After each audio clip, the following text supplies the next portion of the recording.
Welcome, everyone. I am Chris Gore. This is Hollywood on the Rocks on a Wednesday. Lots going on.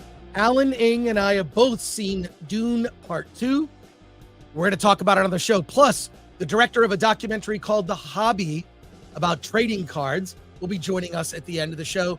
We've got some news stories, your chat comments and questions. So much to talk about. Let's get going. Let's kick things off. Let's go, folks, because Hollywood on the Rocks is why you're all here. Ready, Alan? Come on.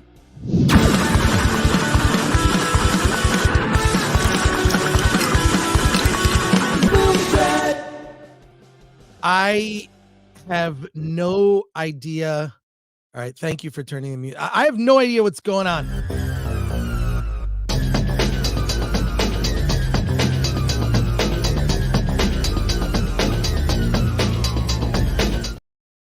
I never want to see that again.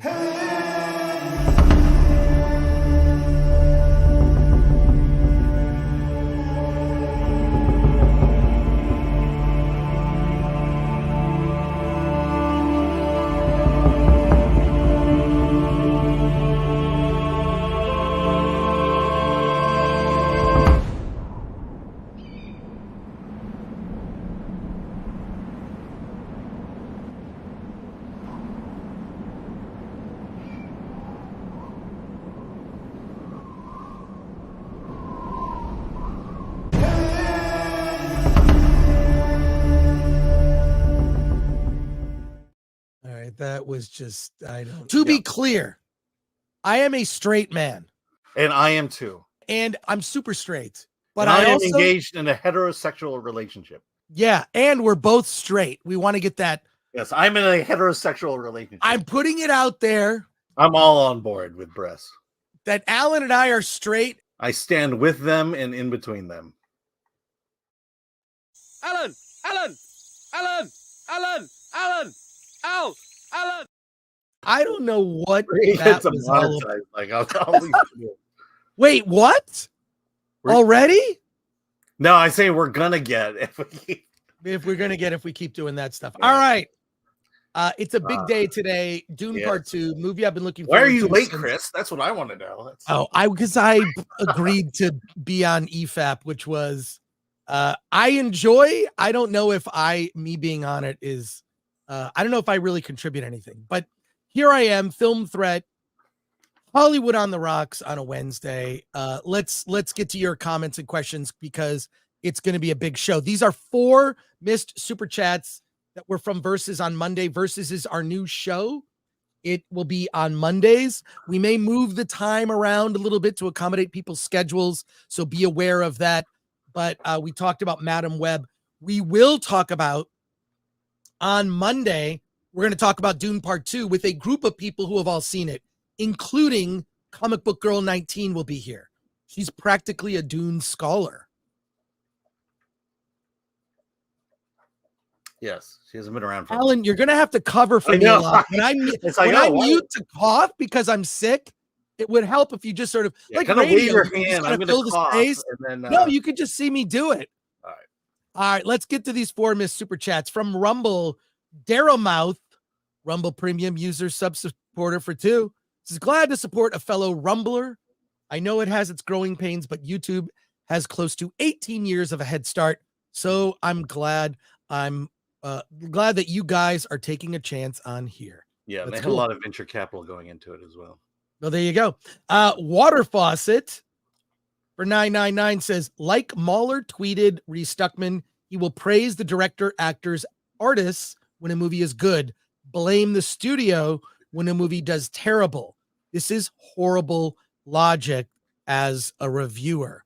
Yeah, I mean, that's a whole other conversation. We talked about it actually on Versus, and they're talking about it now on EFAP. Yeah. You can watch us live or them live, whichever. I watch a lot of things on replay, so I try to keep up.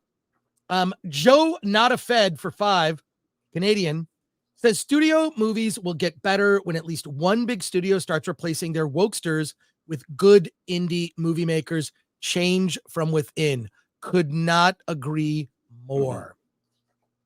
All right. Carnell for 5. Thank you, Carnell. Always like to see you. Chris, I'm counting on you to assemble the best Dune panel the internet has ever seen. You, Baggage Claim, RMB, Danica, XIX, that stands for 19, need to be on a stream. That's happening Monday. Monday Versus is all about Dune Part 2. Alan and I will have seen it along with it's going to be a group of like 10 people. It'll be a slightly different group than we had this past Monday. So look for it. You asked, you're getting it. Yeah, because I am the great authority on Dune. Well, yeah. Yeah, I want it to be good. The rumors were worrisome, as were the changes to the book that Alaning mentioned last time. We'll get into it. Yep. Darth Scipio, I hope my local AMC cinemas has enough of those Dune worm buckets. Well, I have a collection, obviously. You can see behind me.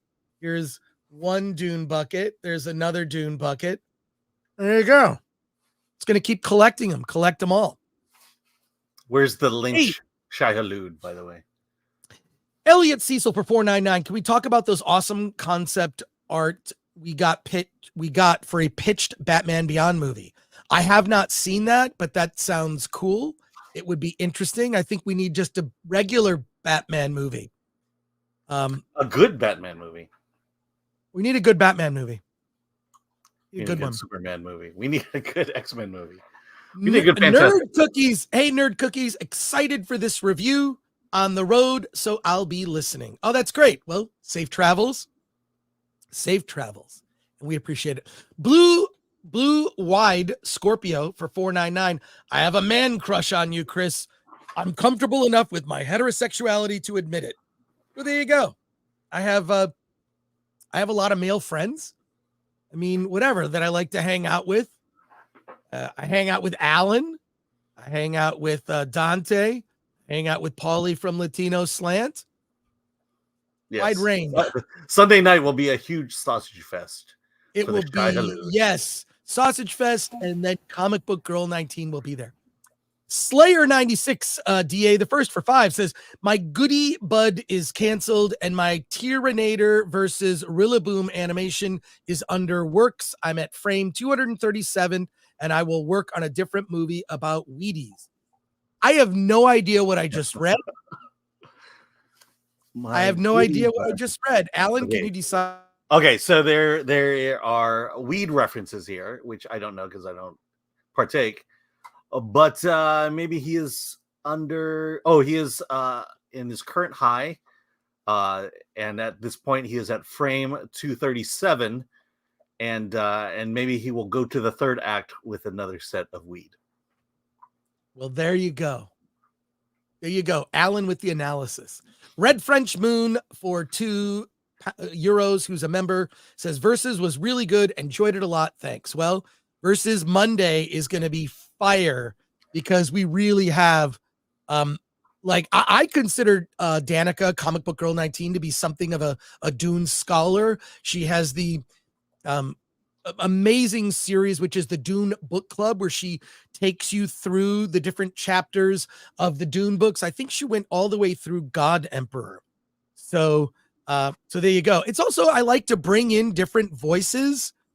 So we're going to mix it up. We'll have some people that will probably turn into regulars. You know, there'll be other people who may or may not be there, like Paulie from Latino Slant. You never know. He might just be too busy. But there you go. But it's going to be a slightly different group than we had this Monday. Danica is a part of it. So she is the Dune goat, as Wild Hunter said. Yeah, she's going to dress like, okay, so we're going to the screening on Sunday. She's like, I'm going full Bene Gesserit. I texted her right after I saw it, and I'm just like, I have to tell you a couple things. I didn't ruin anything, but there you go. Yeah, it was a wild success, but needs work, says More MAGA. Yeah, it was the first. We learned things. We learned like what we could do with Versus. The funniest thing actually happened with Alan. Alan had the funniest line that nobody noticed. And I was like, I'm doing the intros. I'm all like kind of overly enthusiastic and kind of trying to sell it. And there's that like ring bell going off. And then Alan said, Okay, first note, work on the intros. I about died. I thought it was so funny because like it was like not going great. I'm like, well, people getting the Well, no one concept? knew that you were going to do that, so everyone had Well, to that was part of the improvise fun on the was like spot. surprising people. They're like, oh, I'm full screen. Okay, like I don't know. And so Alan, like very like deadpan. Okay, work on the intros. I thought it was okay. All right. 8 Ellis 24 from Rumble says, I know Regal is doing a separate bucket. They are selling out before the release, which is another issue. Yeah, I noticed the Regal bucket. The Regal bucket is pretty. It's a like, traditional bucket. It's just a traditional bucket with artwork on it. I mean, you can use it as a wastebasket, you know? Yes. So what can you say? I wasn't super impressed with their bucket. I'll probably still get Well, it. compared to the AMC bucket, yeah. You cannot, that AMC bucket, which technically is because popcorn is $10 for a large popcorn. If you buy the bucket, it's $25, but it comes with popcorn. Not every bucket comes with popcorn. Yeah. So it comes with the popcorn. It's $15 for a Dune popcorn bucket. Why don't you have 3 of them like I do? Yeah. And the question is, when do we ever talk about popcorn buckets? Never. I think Never. we did talk about the Marvel's popcorn bucket. Right. Hey, film review for 5 says, I am literally wearing the same shirt as you right now, Chris. Can't wait for the review. Here it is. It's a Surf Arrakis. I think I got this on Amazon. But yeah, my Batman t-shirts have slowly become supplanted with Dune t-shirts. So there you go. Dune popcorn buckets are selling on eBay for about $40 to $70. Add some shipping. How much are they at the theater? They're $25 with popcorn. So they're technically only $15 because what are you going to do? Ship the popcorn? You're not. And if you do buy it off of eBay, make sure you run a UV light over it to make sure it's clean. Yes, that's exactly what you should do. But real quick, I want to let some people know a couple things. So we've got just some quick news we're going to get through. We're going to get to the review, but give me a minute here. I want to say thank you to Pilgrim Media and Slayer 96DA, the first for becoming YouTube members. Look at the members tab. You get access to the Film Threat Discord, so you can continue the chat. Everyone that's in the a lot of people in the chat are on the Discord who are members. So there you go. You can do that. You can talk to Alan and I, which is cool. And we're doing special member streams. I'm about to set a date. I'm going to share a screen here for a special member screen. We have a Film Threat Interviews channel. Check out the interview with Jim Agnew. It's already got 2,700 views. Our Film Threat Interviews channel is a completely separate channel. It's where we take clips or there are interviews that were only done for the channel, like my interview with Amélie director Jean-Pierre Jeunet, direct from France, believe it or not. A lot of great interviews here, but the Jim Agnew one, the extended interview, is amazing. Jim Agnew, if you're a member, we're going to do a special live stream with Jim that's going to be at an unlisted link, and then it's only going to be archived for members only. It is your chance to talk to a WGA screenwriter and producer and ask all your deep dive questions. He's going to tell you it's going to be long, but it'll be archived if you're a member. So subscribe to the Film Threat Interviews channel. Check out this interview. Check out a bunch of the interviews. You just did Richard Elfman is on there. Yep. Which was and his great. wife Anastasia. Yeah, there's just a lot of good interviews on here. We try to keep it a separate thing because we noticed we would put interviews on the main channel and then they wouldn't perform as well. So let's just start an interviews channel. And then we did. But we will be doing Jim Agnew. If you're a member, there will be information in the community on the community tab for members. So there you go. You can join for 1 month. It's like $2, I think and then you can send in a member chat. It's basically like you send in a super chat once a month, you get access to, and also we give away a lot of digital copies of movies. There you go. End of that. Now, a couple of other things. Alan has some big news that he Yeah. has to talk about. Wait, Yeah. let me continue. Oh, wait, sorry. Suns and Shadows for 5 says, since we're talking quality sci-fi today, thoughts on Event Horizon. We have a brand new review on it and would love your thoughts. Alan? Yes. I don't know if you all remember, but long ago, in fact, it was exactly 3 months ago today, that Disney's Wish premiered in theaters. That's right. Congratulations, Disney Wish. You made it 3 months. I felt like I need to bring that up because I'm assuming most of you forgot that. But yes, the 100th anniversary Disney animated feature to celebrate the beginnings of Walt Disney Studios. That movie Wish premiered 3 months ago, and I still love going down the Target aisle to the clearance section and seeing all the Wish toys. It's hard to believe we were at 90,000 subscribers 3 months ago. We were just publishing reviews on filmthreat.com 3 months ago, and we were not talking about diversity, equity, or inclusion in Hollywood 3 months ago. And since then, thank you, Disney, for all the success you brought to Film Threat. Thank you, Disney. Look, the other thing is this is not ending.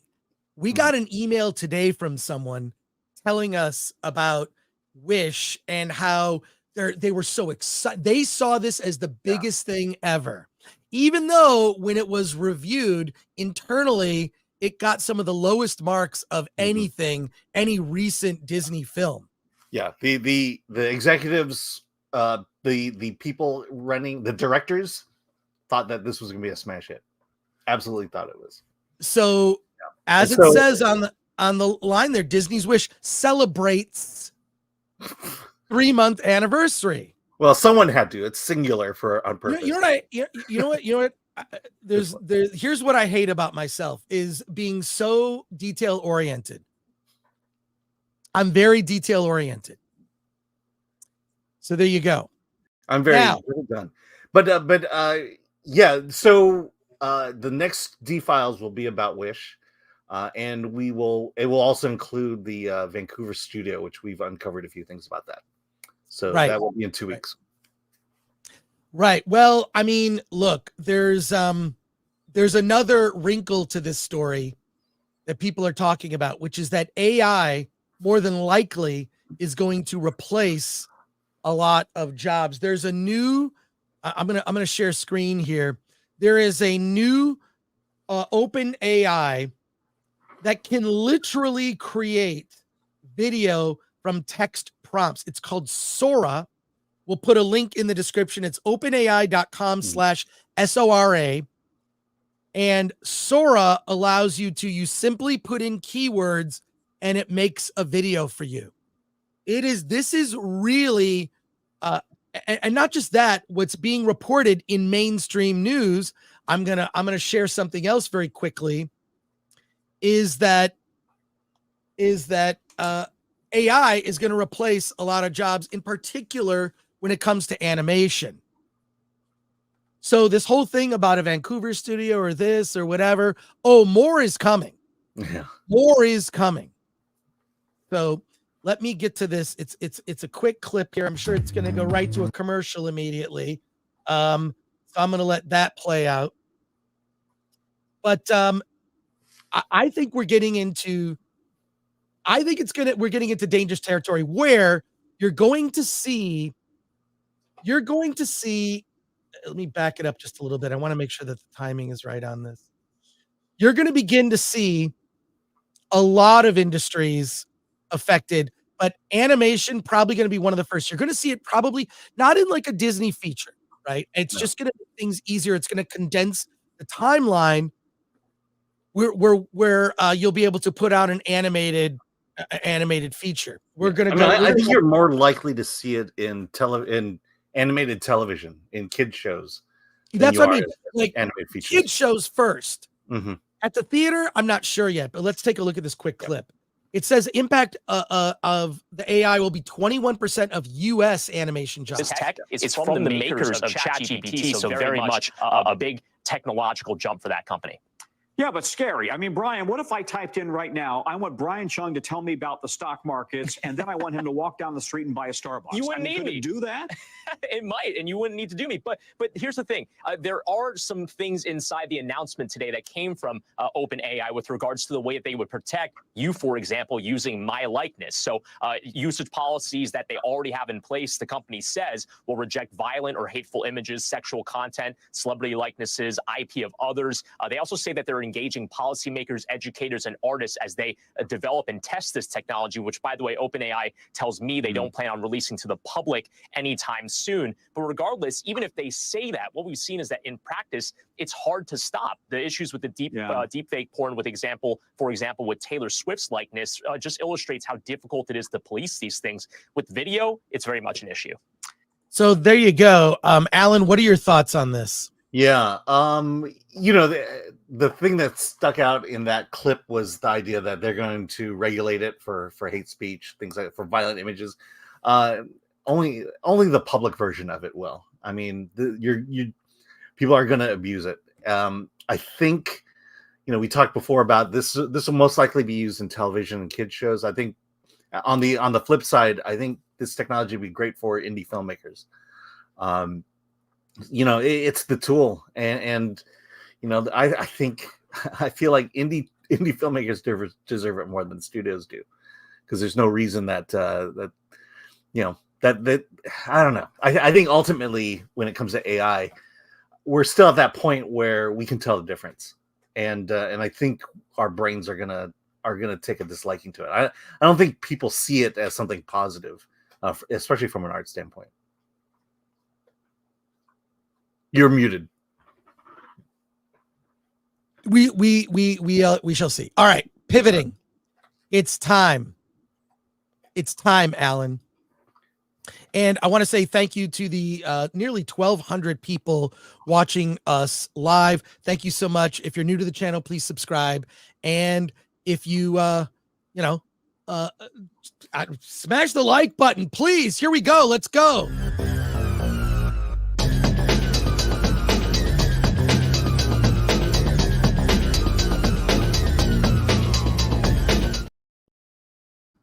I don't know what that was. I appreciate how gentle you are with that. I don't know what that was, but we just lost like 100 people just dropped off. But here we go. Dune Part 2 is here. This is the direct sequel or the continuation of the story of Dune, the classic science fiction novel written by Frank Herbert, published in 1965. As everyone knows, I'm a longtime Dune fan. The previous incarnations have not in my opinion done justice to what is in the book. They were valiant attempts. In fact, there's much to love about David Lynch's 1984 Dune.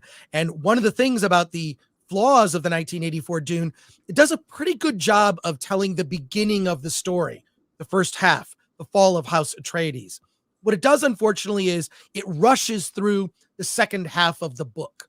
It really does rush through it to get to this climactic ending. And a lot of it is even just the story is told in montage. If you're looking at the theatrical version of the 1984 David Lynch's Dune, there is a 3-hour version that is available on YouTube called the Spice Diver Cut. It's in 4K. I strongly recommend it.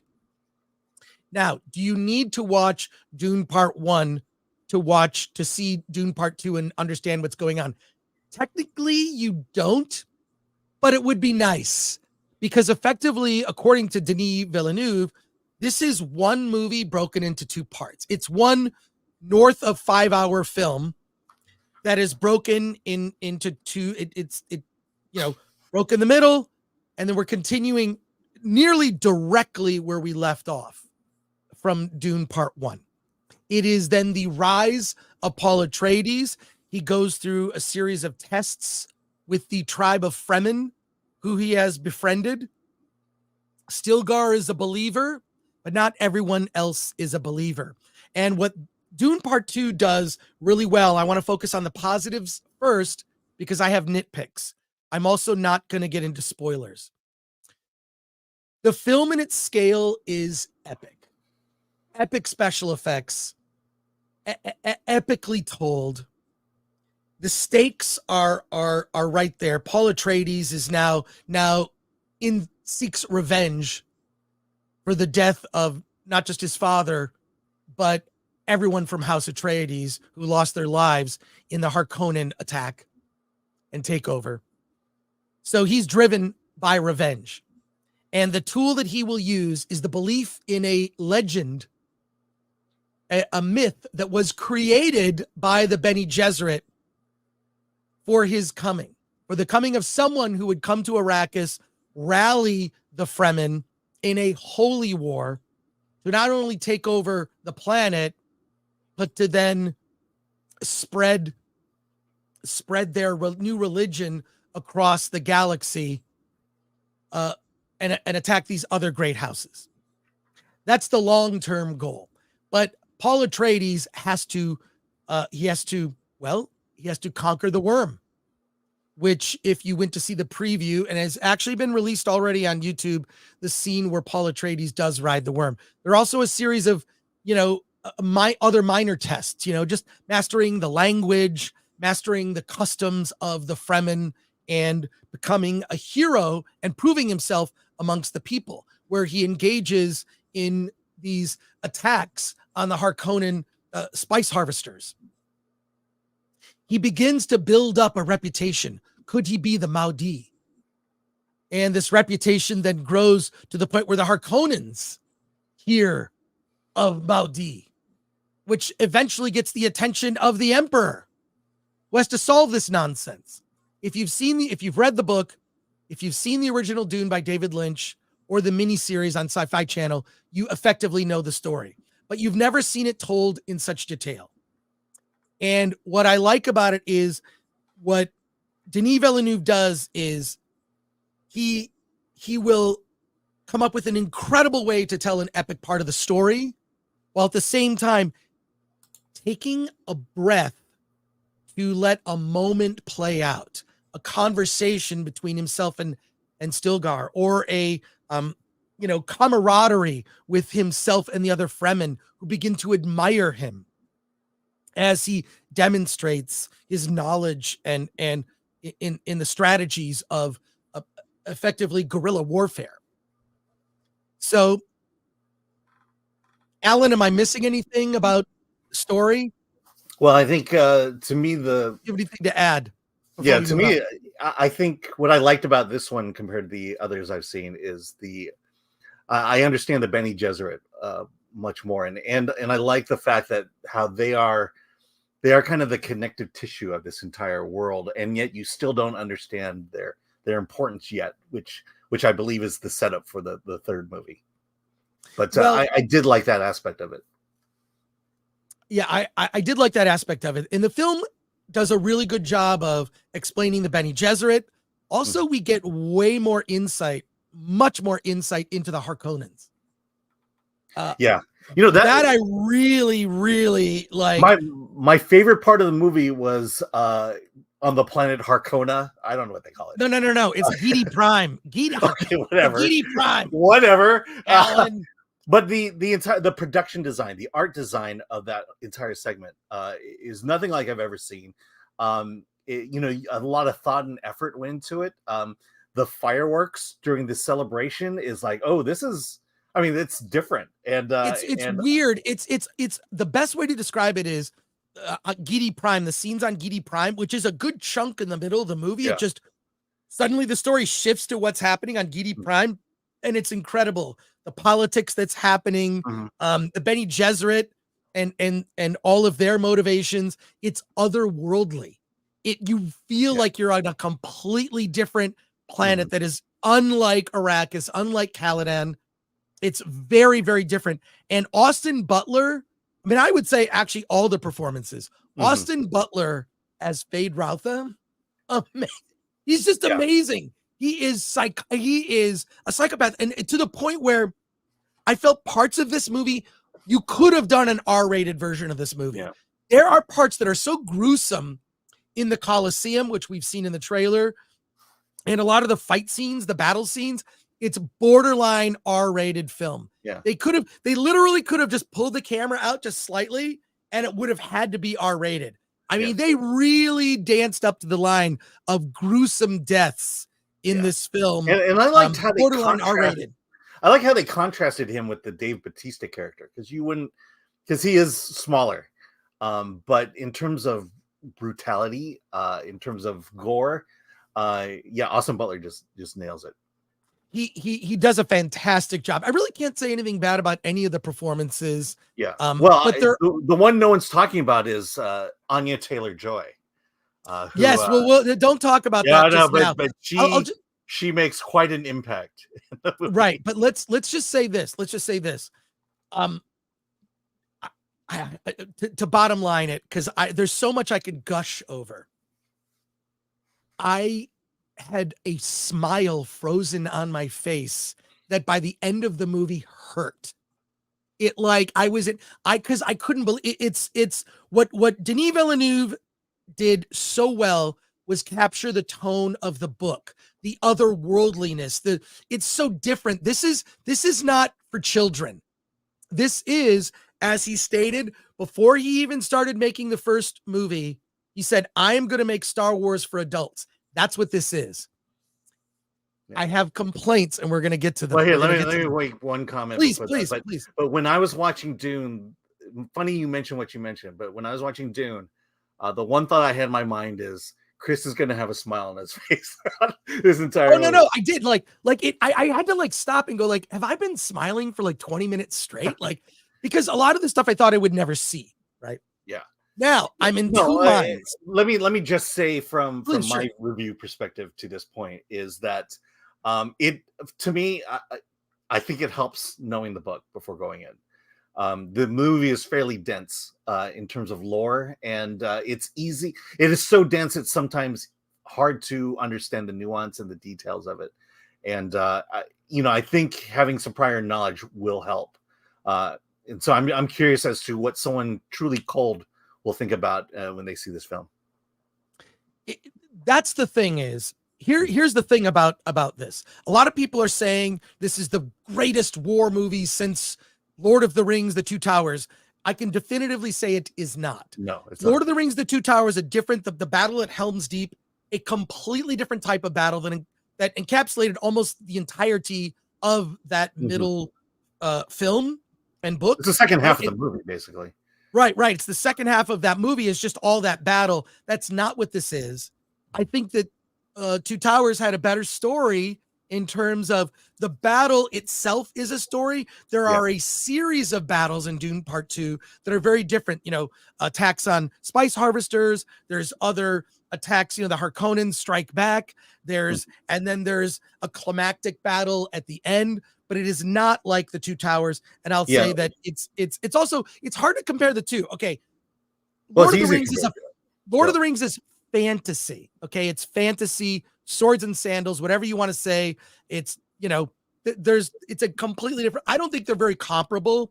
This is epic science fiction, and on that level, it's better than anything Star Wars we've seen. Better than anything Star Wars we've seen, in particular from Disney. I will say, look, the background here explains it clearly in terms of in Two Towers, the action, this massive battle, this epic battle, you're in the middle of the battle. You are up front, close. You are standing upon the parapets, looking upon the orc army coming at them. In Dune, the background picture, this is pretty much how you see the battle of on Arrakis.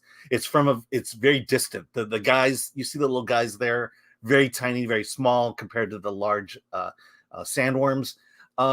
In terms of the way it's structured and shot, the battle scenes in Two Towers far outshine any of the battle scenes in Dune. And then the ending, it doesn't feel a thing like Two Towers. Yeah, I actually don't think they're comparable. Yeah, I think you do a disservice trying to compare the two. Forget Lord of the Rings. Forget Lord of the Rings. Watch it Dune on its own. Yeah, Dune is its own thing. Lord of the Rings is its own thing.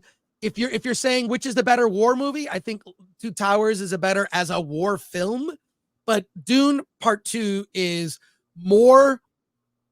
It's basically like it's you know it's setting up a whole world, and we're going to get into it later. It's setting up a third film, and that's kind of what bugged me. So let me get into that. Like, and look, let's give it. We're going to get into not necessarily spoil. We're not going to get into spoilers. We'll do that later. But I do want to say this, that it's for me, the best incarnation of Dune ever on screen. It builds the world, and it's still the Cliff Notes version of the world. So while it does a great job with the Bene Gesserit, Harkonnens, and the Fremen, there are a lot of things that were left out. Guild navigators, we don't know anything about them. We don't ever see one. Okay. There are other parts of the Dune universe that will come later that we also do not see. But it does a good job of that. It's also, there's just for condensation sake, a lot was left out of the book. So I almost think like if you're like I'll end on this. I give the film a 9.5 out of 10 as a film. As a fan of the book, I got to give it maybe an 8.5, maybe 9 out of 10. So it's just, while as a movie, and I'm really curious what a normie is going to think of it. Someone who has no knowledge of Dune. No knowledge of Dune, no knowledge of the book, hasn't even seen the previous Dune films, has just seen Dune Part 1 and is going to see Dune Part 2. Here's what Dune Part 2 does so well. That previous, that at least the 84 Dune by David Lynch did not do, which is Paul is evil. He's not the hero. He is using the Fremen to accomplish a goal that is his personal goal, which is revenge. Revenge against the Emperor. Are you saying that's the book? I'm saying that's the book. Okay. And I'm saying that the movie did a good job of that. David Lynch's Dune did not do that. Okay. That's how it's different. David Lynch's Dune added things that weren't in the book and then took out a lot of things that probably should have been in. But that is, those that have been, that say the film is, it's just another, you're the one. This movie sort of flips that. It's not the so-called quote white savior, which is overused, whatever. This is different than that. It's in a way, and the book has even more layers to it, where it's like he foresees himself effectively becoming, this totalitarian dictator across the galaxy responsible for the deaths of billions of people. And he wants to try to undo this fate that's spiraling ahead of him that he can't stop. So it's kind of like if Anakin Skywalker knew he would become Darth Vader, how do I undo that destiny? And that's what the book goes into, that this movie kind of glosses over. Okay. All right. So that's why the book is always going to be, and look, here I am, a big fan of the book. And so if I hadn't read the book, would I love it? Yes. Having read the book, I love it. I love it less than I would have. Still, look, there's no way I'm not recommending this movie. It's going to turn out, in my opinion, I know it's early in the year, probably one of the best films of the year. But I have nitpicks, and it all has to do with the book and the ending. And we're not going to talk about that now because that would be getting into spoilers. We will give you a warning before we do that, and we will check in with your comments. Alan, final thought from you. So let me ask you a question. So me not knowing the books, in terms of Chani's, and not giving any spoilers, Chani's attitudes towards Paul as Muad'Dib, was that fairly accurate? No. In the book, there are other people who are skeptics, but Chani is pretty much, she's Team Paul the whole way. So in this, and I understand why they did it, they kind of made her a skeptic of Paul, and then she becomes she changes. It adds conflict in their relationship. Otherwise, in the book, frankly, the relationship between Paul and Chani is kind of boring. He has like this vision of her. He's kind of in love with her before he meets her. Because she shows up in his dreams. That was in the first movie. That was definitely in the first movie. Right. But then he meets her, and he's really got a thing for Chani. And then I mean, it just if you're concerned that it's going to go a little bit too YA novel, young adult novel and a little cheesy, it doesn't. It's pretty grounded. Yeah. I mean, I wish they had better chemistry. I think they did it fine. The romance doesn't dominate it, but it's fairly accurate to the book, with the exception of they added conflict that's represented in the book by other characters, and they kind of just added that to her. And I actually don't think it's a terrible decision. And there was some popcorn bucket action between the two of them. So, right. So there you go. Alan, your final thoughts. I'm rating it a 9.5 out of 10 as a movie, between an 8.5 and or 9 if you're a fan of the book. And I'm not gonna. I can't get into what those reasons are right now. Yeah, I would give it an 8.5. I appreciate the spectacle of it. I appreciate the art direction. Appreciate the special effects. This is kind of the science fiction movie we've been waiting to see for a very long time, and Denis pulls it off. And my only complaint is it's very deep in the lore, and if you don't know it, you're gonna have you will struggle with it. And I think that's the only thing, because I'm asking questions constantly throughout the movie. But see, this is why I like it. The problem with modern, and I have to throw another compliment to the movie that is something that once I bring it up, you can notice it or not. We're going through this age where you can do anything with digital effects, and we're seeing some of the worst genre movies made. We just talked about Madam Web. We've looked at the state of Star Wars and Marvel. I mean, these movies are bad.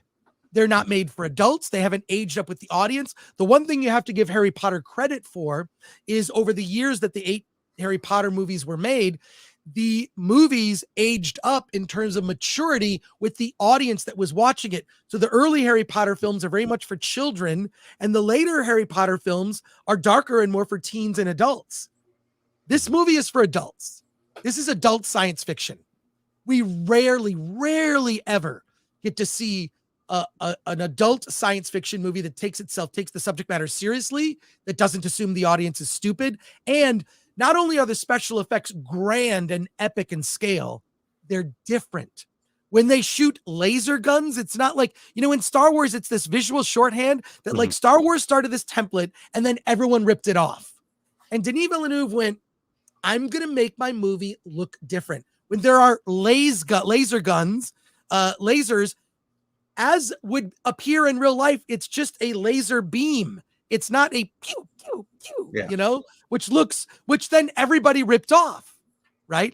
It's the epic scale that you believe you're in the world. That is what any good genre, superhero, sci-fi, fantasy, whatever, I want it to feel real. And the best moments of that you got from the Peter Jackson Lord of the Rings films, which I understand why you would compare. I get it, different things. Or the Christopher Nolan Dark Knight films, the 3. It's grounded in a reality, and that's what Denis Villeneuve did. And when you look at the quality of the effects, he doesn't sit there and explain everything. There's not like a captain plot whatever going, once they reach the shield, we will bring the shield down and blah, blah. You know how every dumb science fiction movie feels the need to. Now there's a little bit of that, with just so you understand what's going on, but not so much that you feel like you're stupid. Even the Chris Nolan movies will be like, if the train reaches the so-and-so, the gas will reach it. There's Mission Impossible is all about that. Yeah. Where it's just some character has to say out loud a thing that we can see on screen is happening. Dune assumes you're smart enough to catch up. Now, I've only seen the movie once. I am sort of allowing it to germinate. After I saw it, I had to kind of go out and take a moment. And I went out with a buddy of mine, Jeff, who's actually going to be on Versus on Monday. He has a YouTube channel, and we always talk about Dune because he and I I think we're the only 2 critics who are super fans of the book. And so after the screening, Jeff and I just sat at dinner and we're just talking about all aspects of it. And it's I don't want to talk about it, but the very end of the movie bugged me because I feel like it was a setup for part 3. Well, yeah. Don't talk about it. I kind of expected it. It was just yeah, of course you're gonna say it. Okay, but here. So to my comment, to me, the only the thing is when I say you have to have a little bit of knowledge, there were times throughout the film where I'm like, well, what's the significance of that? I'm racking my brain trying to go, okay, where was this in the original movies and all that stuff. And it just felt like, there was stuff that was going on that I was missing out on or couldn't quite figure out why it was important. And I think that's what I think normies will struggle with when watching the movie. This is what'll be interesting. On Monday, we're going to review the film again with like 8 other people, okay, who have all seen the movie. I'll have seen it then a second time. Dune Part 1 got better on each viewing. I saw it twice when they re-released it theatrically like a week or so ago. I went and saw it 2 more times. I saw it in IMAX, and I got to say, that movie only got better on repeat viewings. Yeah. Only got better. Yeah. And a complaint. Okay. I'm not going to get into the book. I'm not going to get into the book nitpicks. I'll do that later. But I'll just say that the movie to me felt short. It's like 2 hours and 45 minutes. I wanted it to be longer. It felt like they were trying to wrap things up. And to me, it felt short only because I've read the book. That's why. So make of that what you will. Yeah. I mean, the only time it felt short to me was basically the jump from the big battle to the final battle. And by the final, you know what I mean by the final battle. Because it was just like, okay, well, that, what happened between that? Because you figured there'd be more death and dying in between that. So, but it definitely didn't feel short to me. It felt as long as the movie was. Yeah. So, in any case, look, Alan and I are both recommending the movie. Absolutely. And I have issues mainly related to the fact that I've read the book. All right.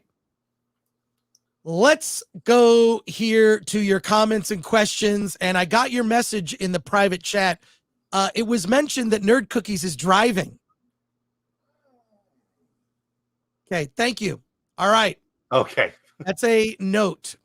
Okay. All right. Darth Racer 777 for 10 says the Star Wars original trilogy looked like a lived-in universe, gritty, dirty, practical machinery. Exactly.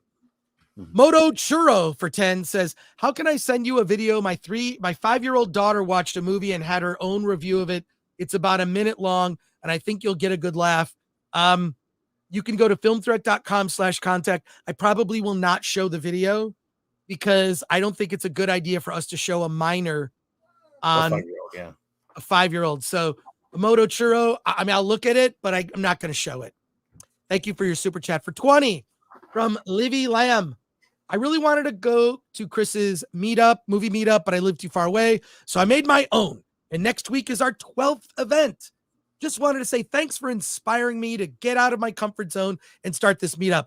Livy Lamb, that is great. Like, I think there's nothing better than like a movie meetup. Like, we have a private Twitter group where we kind of just let everybody know what movie we're going to see. We meet up at a restaurant before. It's one of like 3 restaurants that's in the area. We all talk. Sometimes we don't talk after the movie because the movie's so bad, but what can you say? Yeah. So there you go. Maybe one day it'll get to the point where you could just rent out one of the theaters to see for the meetup. Oh yeah, if we get enough people. But thank you for that. Yeah, like, you know what? Start your own movie meetup group.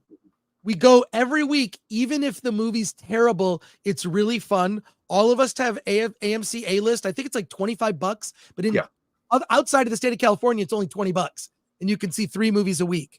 I love it. So start your own movie meetup group. Continuing. And Sony is appreciative of the Madam Web meetup group from last year. There were 2 meetup groups when we went, and the other meetup group was way bigger than us. It was like 25, 30 people. We were like, oh my God. And they all huddled and were talking about it. And then we were in our own group. There were like 15, 20 of us. Andrew Cram gifted 1 Film Threat membership. Sons and Shadows gifted 5 Film Threat memberships. And Show Nuff for 5 says, Frank, can you demonstrate the Birds and the Bees again using the Dune popcorn bucket and Shai Halud? Hopefully you won't get demonetized. Well, you've already seen it in a video. Thanks to Glenuccio. Member for 5 months, 3 months. It feels like so much longer. Says JWT6577. That's in reference to Wish. And Sir Switch Crookington, member for 13 months. This is the problem with capitalism. Commercialize and instant gratify everything, even the literal creative process. So there you go. Aaron Taylor, can you ask Gore to rank the Dune adaptations, TV series, David Lynch, Denis? Denis Villeneuve, adaptation number 1. Wait, why is it doing that? I hate that. Oh, you're frozen. I'm frozen. That's great. That's awesome. Denis Villeneuve is number 1. Number 2 is David Lynch. And the sci-fi series is number 3. I would switch Lynch and the sci-fi series. Yeah. Because you get more of the story. I understood the story better in the sci-fi series than I did with David Lynch. Lord Thoth, spoilers for a 40-year-old book. You can't assume everyone has read the book. Additionally, people who've read the book, I don't know. What can you say? Let's just say more people read Harry Potter than they did Dune. Yeah. I mean, Dune is dense. The first book is 400 pages. Robert Anderson replying to somebody, hopefully this ties in. Have you ever seen the handout for the 1984 Dune? Not only have I seen it, I have it. They literally had to give the audience a cheat sheet of terms in case they haven't read the novel. Alan, I'll be right back. I'll show it to you. Right. Keep reading. Yes. Let's see. Moving on to Aaron Taylor. Denis Villeneuve loves the book. So he clearly was aspiring for a faithful adaptation for fans. Denis Villeneuve also already talked about the third Dune movie, script almost done, Variety. I believe we're going into that later today. But yeah, I mean, weird how if the director or writer loves the book, that they somehow managed to pull off a good version of that book. Unlike Marvel, where they tell you explicitly, please don't read the comic books. In fact, we won't hire you if you've read comic books. So there you go. Rock Samsonite. Zendaya killed my interest in Dune a long time ago. I'm here to watch Chris's reaction. Well, here's the 1984 David Lynch's Dune. This is the program guide from Japan, of all places. So it's the program that you could buy in movie theaters in 1984 from Japan. And this right here is exactly what was referenced. This, if you could put me full screen, Alan, yes, is the glossary of terms. This in 1984, I got this. This was handed out, not at every theater, but a bunch of theaters that were showing Dune the first weekend, which is when I saw it. And this is the Dune terminology. It's a flimsy sheet of paper, but this was given out to everyone in the audience in case you were confused. Look, it's a valiant effort. That was in Detroit, right? Or Michigan, right? That was in Michigan. That was when I lived in Michigan. And yeah, so it's weird. It's like I'm sitting here. I loved it. And there are parts that bug me, and I feel like I want to think about it. Like I need to see it a couple more times. I'm already seeing it again on Sunday. I'll see it again next Thursday. Like I want to see it with an audience because I saw it in a screening room that's probably 300 or 400 seats, and there were maybe 50 people in the screening room. Not the best way to see it. So there has to be something to be said about Denis Villeneuve's love for Dune. In comparison to Peter Jackson's love for Lord of the Rings. I mean, you get the sense that they love their books just as much, and that they put that much effort into the film. Right. Darth Racer 777 for 10 says, Chris Allen, the pew pew of the Star Wars laser weapons were actually firing plasma bolts, not traditional laser beams. Just FYI. All right, plasma bolts. I'll take it. Yeah, I'll take it. But my point is that Star Wars set a template and then everyone ripped it off. Mm-hmm. So the point I was trying to make is that everyone copied Star Wars and we haven't evolved past Star Wars, which is BS. What Denis Villeneuve has done with Dune is he raised the bar. Star Wars in 1977 set a new bar. Denis Villeneuve with Dune, and in particular Dune Part 2 in 2024 has set the bar even higher. If you're going to make serious science fiction, you better be as good as Dune Part 2. So yeah, but my point is everybody ripped off Star Wars, and effects and storytelling have kind of been have kind of just stalled as a result. They've just sort of like they haven't grown past it. And then my point in comparing Harry Potter is Harry Potter grew with the audience. Star Wars has not. Neither has Marvel. And when you look, if you want a real superhero film made for adults, the Dark Knight trilogy, okay? The Dark Knight trilogy by Chris Nolan. And Zack Snyder, whatever you think of the Man of Steel, he was trying to do something different, didn't quite pull it off. But thank you, Darth Racer, for that. Brian McCann for 5. Chris, it's 2024, 30-year anniversary of the Fantastic Four, 1994. How about a reunion stream for you and the cast? Oh, I've got even bigger plans than that. What? The actor who plays Dr. Doom in that movie reached out to me, and I can't say yet, but Film Threat will be involved with something so funny that you should even just bring that up. Just keep watching the Film Threat YouTube channel. Maybe should we all meet up in a different state about this? Or, didn't I forward you the email, Alan? No, Don't you say did. No, yes, I did. I thought I did. Okay. I have to. You're in the loop. Anyways, we're doing something, and thank you for bringing that up because something is coming. So there you go. Wow. From Rumble, Joe Mazquez supporter plus, isn't his name Villeneuve? I grew up in Villeneuve. I grew up in Los Angeles. I'll never pronounce it Villeneuve. All right. Well, however you want to do it. That was great. 8-bit Snake Boy says Villeneuve makes the characters in Dune as bland and flat as the colors used. I hope part 2 is a massive improvement over the first. It is better in the sense that part 1 was the setup, part 2 is the payoff. It's better in that sense. Darth Racer 777, no problems, Chris. I see your point. As you can tell, I'm a bigger Star Wars fan than a Dune fan. Lol. Well, what I'd like to see is I'd like to see Star Wars grow up. I'd like to see something, and not like Andor. Andor was boring. I mean, make it just, I don't know. Well, it's evolved into embracing a new audience. Right. Did we get this one from ADellis24? Does Villeneuve tip his cap to David Lynch and bring back the weirding module? No, it's his movie. All right. So let's do this. Let's talk spoilers. Hang on. Oh. We're going to talk. Okay, this is your warning, and we're going to put a warning. We're talking spoilers. We're going to talk the second half of the movie. Yes. And can you remake that, Alan? If I thought we had it there, but I'm giving you a warning right now. You got like 10 seconds to dip out, and we're going to talk spoilers. We're going to talk the problems that I had with the film, most of which has to do with its faithfulness to the book. Almost. Do you want me to do it, Alan? No, I got it. It's just I got to hit there. Here we go. No, that's not what I hear. Ah. Let's just do this. How about this? How about just that? How about that, Alan? How about that? Well, this is more. All right. All right. Now, if you've read the book, this is going to be of interest to you. Let me talk about some of the changes from the book to the movie for part 2.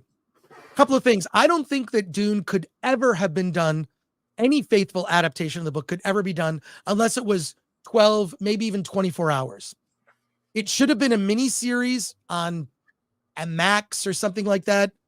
You know, you've got maybe the first season ends with the fall of House Atreides. The second season picks up with the, Paul Atreides and the Fremen. That's how I would have done Dune. The only way to really tell the story is in some sort of mini series format with an actual budget where you could have gotten the type of effects that Denis Villeneuve got in Dune Part 2. But let's talk spoilers. The first major change in the book has to do with Paul's sister, Aliyah. Paul's sister, Aliyah, who is born who is born fully formed because her mother takes the water of life. Lady Jessica takes the water of life when pregnant, and then her child in fetus form ends up becoming fully aware and has all the memories and lives of all the previous Reverend Mothers. It's so this was in David Lynch's book, whatever. Then you see, like, you know, the war takes place over the course of maybe 3 years or so, little north of 3 years. Well, the major change that they made in Dune Part 2 is Aaliyah is never born. Aaliyah remains in the womb of Lady Jessica and is never born. We never actually see a young toddler with the mind of an adult walking around, which was always kind of a weird thing to begin with, called an abomination by the Bene Gesserit. What happens is Paul Atreides communicates with the fetus that's in the womb. They talk to each other telepathically. And what Aaliyah does is kind of lays some groundwork for Paul of, like, you know, seeing into the future, some things he may want to watch out for. So he actually begins this relationship with his sister Aaliyah in the womb, and then you see manifested in sort of a dream-like future, in a future dream, Anya Taylor-Joy as Aaliyah, which Anya Taylor-Joy, my assumption is she's going to be playing Aaliyah in Part 3 of Dune Part 3, which is effectively going to be. That wasn't her. She's in Dune Part 2. No. Wait, you didn't hear what I said. Okay, man. Then I must have missed it. Then he's seeing Anya Taylor-Joy as Aaliyah in the future, and Aaliyah and Anya Taylor-Joy will play Aaliyah in Dune, the third Dune. So yeah, she's in it again. That's why it helps to have read the book, because I didn't realize that was a dream. So now, how does that change things? I think it's actually an interesting change. It shortens the timeline, right? So it means that the events of Dune Part 2 take place over the course of little over 6 months, because Aaliyah's never actually born in the movie, never born. So the events take place over about 6 months. It seems a little short. What I really loved about the book was it takes place over years. It's years for Paul to get good at this. It's years for them to get the attention of the Emperor. The fact that this is like 6 months later, this is Paul, I don't know. It just seems a little, well, I mean, you buy it. By the end of the movie, his skill set, I think, reflects that short progression.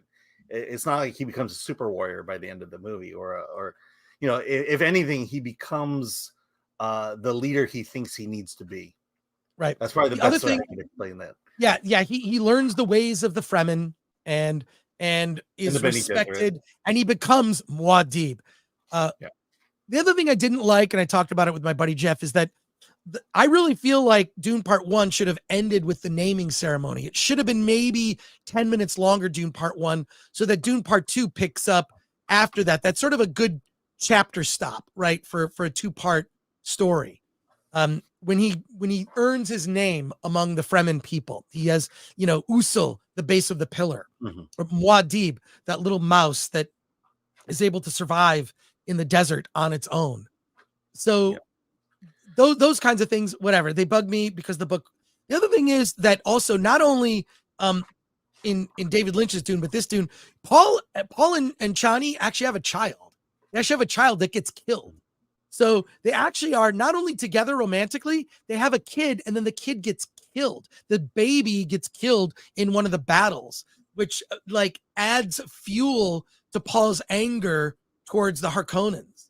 And that is not in this at all, obviously, because that couldn't have happened in the timeline. And it's also not in David Lynch's, so they get rid of that. The other thing is Thufir Hawat actually ends up being a mentat. In the books, Thufir Hawat is a mentat for the Harkonnens. That doesn't happen in this. It's in the David Lynch Dune. Thufir Hawat, he is the mentat, which is the human computer. He's milking the little cat to stay alive from this poison.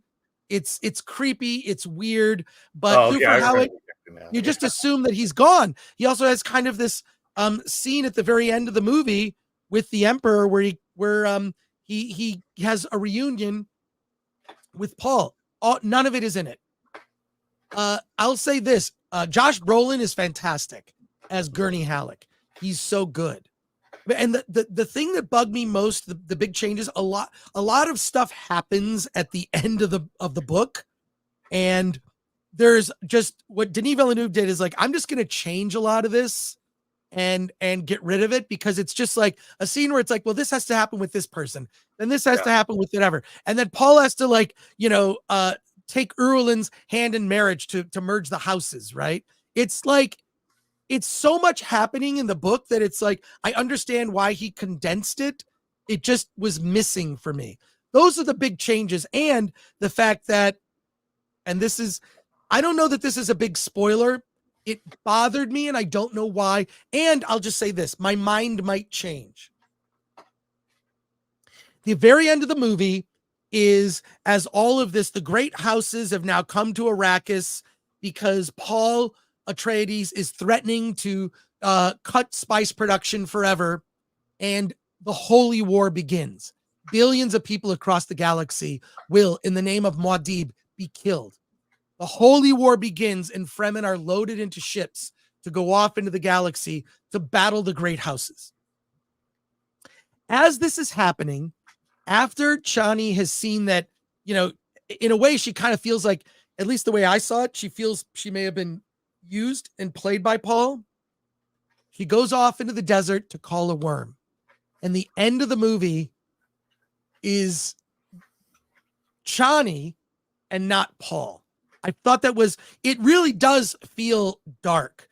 Like, in the middle of the film, Paul gives this speech to the Fremen as he's trying to rally them, as he's trying to prove, like, basically he's appealing to their religious convictions, the Fremen that are in the South. He has to go to the South and convince those Fremen to join, so they have this huge army to then battle the Harkonnens and the Emperor and the Sardaukar, right? And that speech, you can see he's like, oh, he's gone not just full native. This guy is Darth Vader. It's his voice changes. He's angry. I really like that, because that's a little bit, it's more accurate to the book, but I wonder how audiences are going to take that, because you're literally seeing someone go from Anakin Skywalker to Darth Vader, but without changing their costume, right? He's the same person. He's Timothy Chalamet with the curls and the hair, right? Yeah, so, I don't know how you saw that. No, I mean, I kind of saw Chani's reaction as, in a way, a lover scorned, especially by the fact that I'm saying that. I agree with you. Right, and that I think she, as the lover scorned, she realizes that he's not the guy that she made him out to be. I don't know that he's gone full Vader yet. I think, I think there's still good in him, and that's the impression I got at the end of that, is that he's not necessarily evil. What I feel this movie, knowing the following book, I do know he kind of takes the whole Messiah thing a little too seriously. Yes, that's what happens in Dune Messiah, is he's just fully bought into the fact that he is nearly a god, right? Yeah. With godlike powers. Yeah. I mean, I will say the TV series, I liked, I liked the further ones, the McAvoy version, the James series. McAvoy. Yeah, James McAvoy, the Children of Dune or something like that. I really liked that one. That was probably my favorite of the series, because it kind of, you do get to see what happens to Paul here and how crazy he gets, and then to kind of see the effect that has on his children and what they have to do. Right. Well, I mean, what's interesting about the sci-fi series, they kind of just skip Messiah and just go to children. It's weird. Yeah. I don't know. But Messiah is almost like a novella. When you look at the events that happen in Dune Messiah, it's kind of a novella. It's very, compared to the first Dune, is very short. But effectively, what the ending of this movie did, it set up a third film very, very directly, where there's conflict with Chani. There's, Aliyah is, I assume it's going to be maybe 16 years later. Paul is supposed to be He's 15 at the beginning of the book.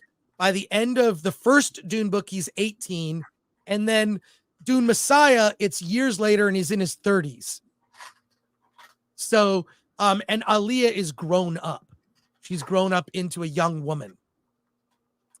So, I just don't know how they're gonna handle that. It felt like there was so much story. It happens a bit too quickly for me. So those changes, you love the book or not, it may or may not bother you. I'm saying I'm not sure. I'm saying I've seen it one time and I'm still processing it. I'm still processing it. Well, the thing about the book, go ahead. The thing about the book is that in terms of an adaptation, this is par for the course. Rarely is there a book of the scope and size of Dune that has ever had a word by word faithful adaptation. You know, because quite frankly, everything you talk about that was missing, to me, I dread, because if they had put it in, it would just made that movie longer. Well, I mean, the thing is it's essentially what we got with the Snyder cut of the Justice League. It's like, oh, more backstory. Oh God. And, no. Okay. So, okay, hang on. I'm just saying that the Snyder cut was all, it's just more backstory, and I'm like, I get it. All I'm saying is you don't miss it because you never knew it was there. It's not there, yeah. Of course. Hey, I'll just say this. I need to see this movie a couple more times. You know, I changed my opinion about, say, for example, Oppenheimer. I really didn't like it upon first viewing, and then the movie got so much better upon repeated viewings. Same thing with Dune Part 1. I liked it, and then I liked it a lot upon repeated viewings. This, I'm not there yet. It's I almost feel like I don't have a final opinion on it yet. But the Aaliyah change, Thufir Hawat, the condensed timeline, taking it from 3 years to about 6 months. I don't know that was the best choice, but it is what it is. And there's more. I'll say this. There is more to love than there is to dislike. And the things I dislike are nitpicks. And the nitpicks are because I love the book. Yeah. And we'll leave it there. And the nitpicks there, you don't even see it in the movie. So it's not there. Well, there's nothing there to get mad about if you don't know anything about it. When we have our discussion on Monday, we will get into it.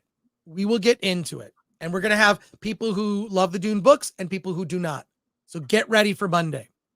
Let's go to your chat comments and questions here. There's some amazing comments here from Rumble for $1. Chris Gore's point, there should be a correlation between how long it takes to read the book and the amount of time the screen has to tell it. Case in point, FX Shogun TV series. Shogun, yeah. Yeah, not movie. Let's also say that Warner Brothers doesn't exactly have the budget to make a very long movie. Right. Robert Thompson Watson says, story is one thing. What about the visuals? Incredible. There's no complaints. It is stunning. It's different. It's not like I'm just going to do what Star Wars does. No. Wholly original visuals. Like I could gush all day. Yeah. And this is an IMAX movie. It needs to be seen. Yes. And Andrew Cash, 100% correct. Messiah is an epilogue. It feels like the third movie will wrap it all up and include elements of children, with Chani taking on a more active role. Andrew, I think you're right, because if you did you could combine Children and Messiah into 1/3 3-hour movie. You could do that because Messiah is like a really quick epilogue. It's so short compared to, and the reason that Frank Herbert wrote it is because he felt that people did not understand the point of him writing Dune, which was that Dune is about you do not put your trust in charismatic leaders. Dune is based on Frank Herbert's dislike of Robert F. Kennedy, the president. He's this good-looking, Robert F. Kennedy's running for president. John F. Kennedy, JFK in the 60s, was this idyllic, square-jawed, good-looking guy, good-looking family, beautiful wife, very charismatic, and he got us involved in Vietnam. And America's pretty much been at war since. So the Dune is a warning about charismatic leaders and how we should not trust them. And he feels like people misunderstood Dune, so he wrote Messiah as a way to hammer that point home. And Children of Dune is, I feel like that's a really good comment, Andrew. I agree with you. Angel Arch says, I still like the miniseries season 2 better than the new Dune, but the new Dune has better effects. Chris B says that read of Dune Messiah is entirely wrong. Paul goes on in Messiah to start undermining the Fremen Atreides empire by his nameless nomad actions. Yeah, that was the impression I got from the TV series. Right, yeah. But he's trying to undo his destiny, and he can't undo it. Mm-hmm. Alan's right, says Carlos Alfredo Lopez. That's fair. Yeah. That's fair. It's also true. That's fair. Alistair Campbell, Austin Butler as Fade stole the film. What a performance. And no, he does not sound like Elvis. He was really good, so evil. He does say darlin'. He does say darlin' at one point, which I thought was weird. But he's really trying to sound like the Baron in a way, like his own version of the Baron. Yeah. Dandy Jandon says, saying Paul evil makes no sense. Not allowing yourself and family to be eradicated by Emperor and Harkonnens is not evil, nor is fighting back against, and nobody can be perfectly good. Yeah, but revenge can take over, definitely. That's the thing. His father didn't believe in revenge. Aaron Taylor says, what categories does Gore see Dune Part 2 being a contender come award season? Best Picture, Timothy, for Best Actor. It'll be nominated in every category. Every category. I don't know about acting, but every category. Yeah, acting. George the Giant Slayer for 10. Chris, I love the books. Do you or Alan think there's anything to worry about as far as reports stating Chani is elevated to top billing in the script in a woke manner over Paul? All hail.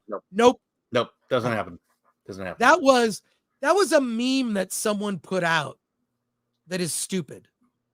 Yeah, Chani is definitely not the star in this movie. She's not the star. Yeah. She's the love interest. What? She was established as a fighter, and she fights, but she doesn't do anything extraordinary in that way. No, it's that relationship between her and Paul that is the crux of her story.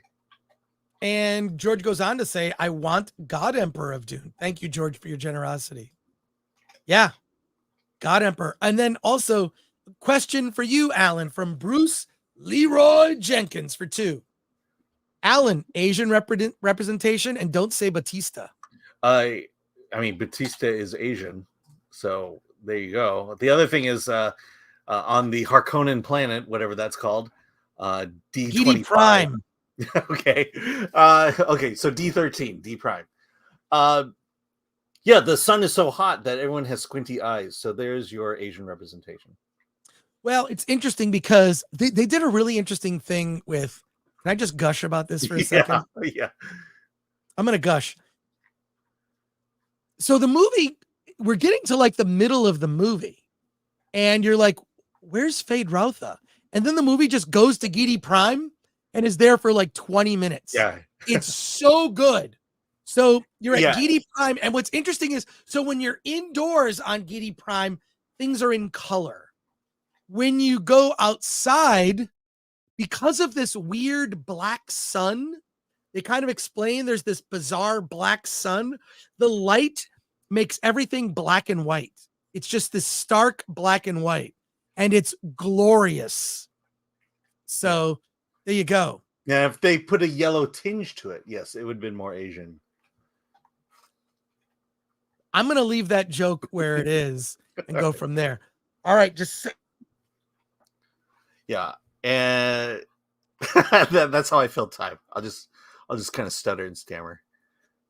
Yeah, just like the Soundgarden song, says Exactly. Joseph, who's a member. Wait, I can't. There you go. Just like the Soundgarden song. There you go. So, just a reminder to people, we are going to be doing Versus on Monday. It will be a group show. So join us. You're going to get 10 different opinions on Dune Part 2. Here's the problem. Nerd Cookies, from my understanding, I would love to have Nerd Cookies on the show. She will have not seen Dune by Monday. He is going to see it because I watch her channel. Nerd Cookies will not be able to see the movie until I believe that Thursday. So while there's an invitation for her to join us, I'm sure she'll do her own live stream. So shout out to Nerd Cookies. Please subscribe to her channel and check it out. And I'm sure she'll do her own review, which is cool. And there you go. Real quick, we have an interview coming up, but real quick, just want to let you guys know to support Film Threat, get some merch. Where can you get merch? Well, it's real easy.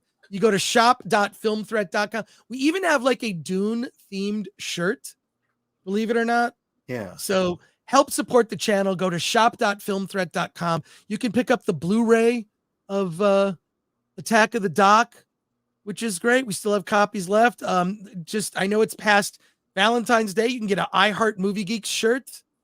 You can get Attack of the Dock, all sorts of shirts. Check out the apparel. There's Film Threat mugs, all kinds of cool stuff. The Film Threat logo in various formats. I don't even have half of these. Where's the Dune one? Look, here's a Flash Gordon version of our shirt. Check out that design. That is awesome. Anyways, go to shop.filmthreat.com. Check that out. And your support, we appreciate it. And subscribe to the channel if you've not subscribed. And what else was I going to say?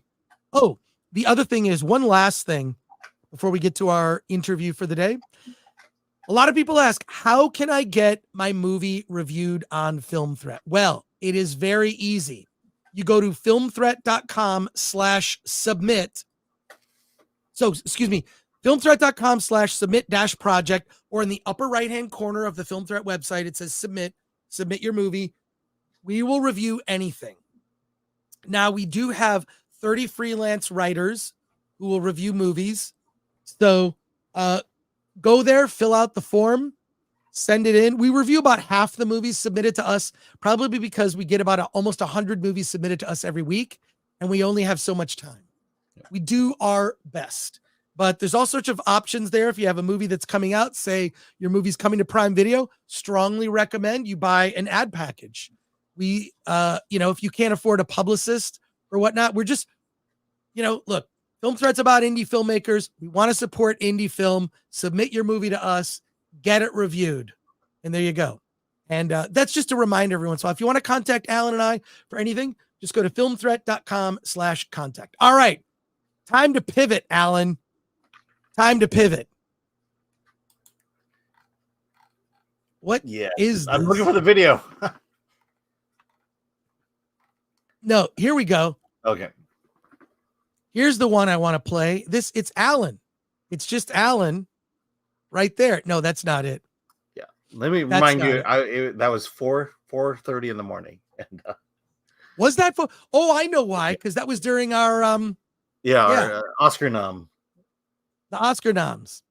Yes. All right. Now it's time for our interview on Hollywood on the Rocks. But just a moment.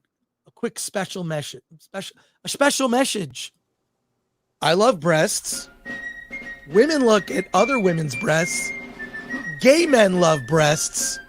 One thing that could unite the world is breasts and cleavage. I really believe that. I truly believe in breasts.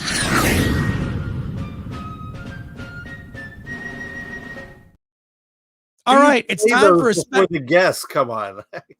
Well, come on, it's fun. All right, let's go.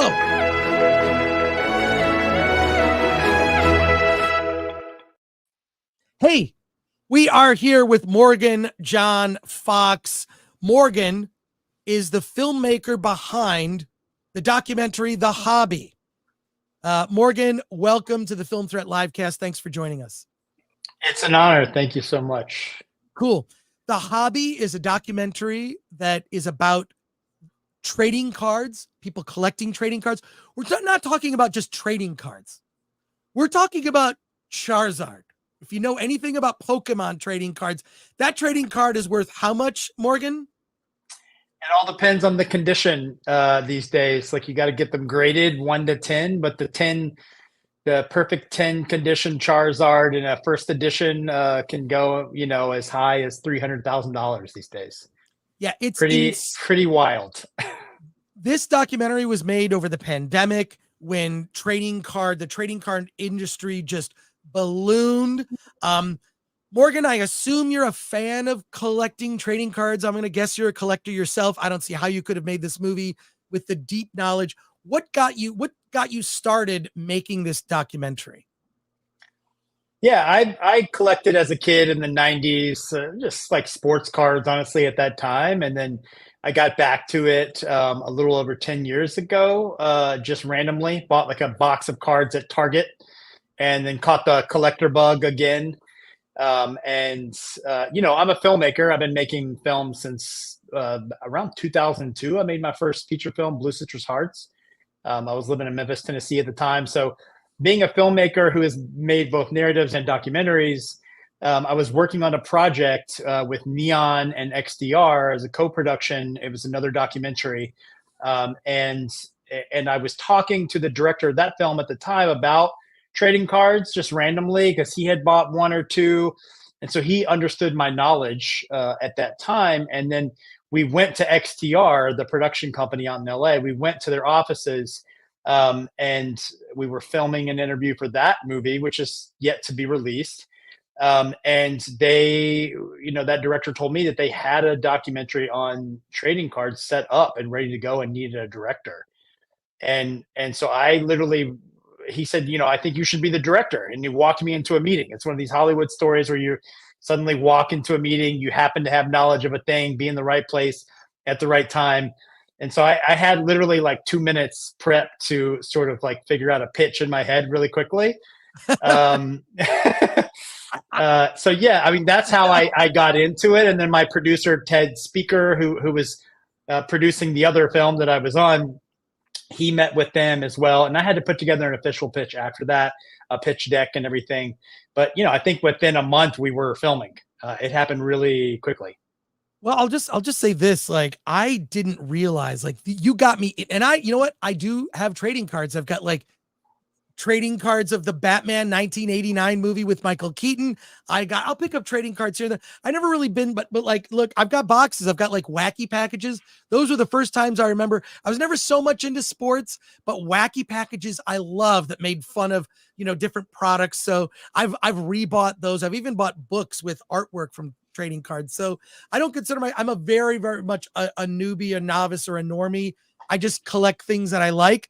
The people in this documentary, it's crazy, the fanaticism. I didn't realize how incredible. I mean, they're mining for gold when they buy these big boxes. And then you get into a lot of the nuances of people selling like what look like they're going to be sealed sets, but they're not actually sealed, which is crazy. And the huge conflicts that people get into. You were following this drama and also like making the movie during the pandemic. What were some of those challenges following these different stories and knowing kind of like maybe where things would and wouldn't go? And I almost feel like in a way, like you tell sort of the breadth of it, but the story is ongoing. Yeah, that's true. I mean, that's always the thing with docs. I made one other feature doc before that followed this sort of like ex-gay camp that tried to convert teenagers to being straight or whatever. And so much happened. Like it was like 6 years, right? But like the craziest stuff happened, of course, like after we finally stopped filming. It's always the thing with docs is where you're like, God, if I could only film one more year. It's always intense. Yeah, I mean, there was so much happening. We filmed between 2021 and 2022. Really, we didn't film in the height of it all was in 2020 when it really went wild, and a lot of that we do chronicle in the film.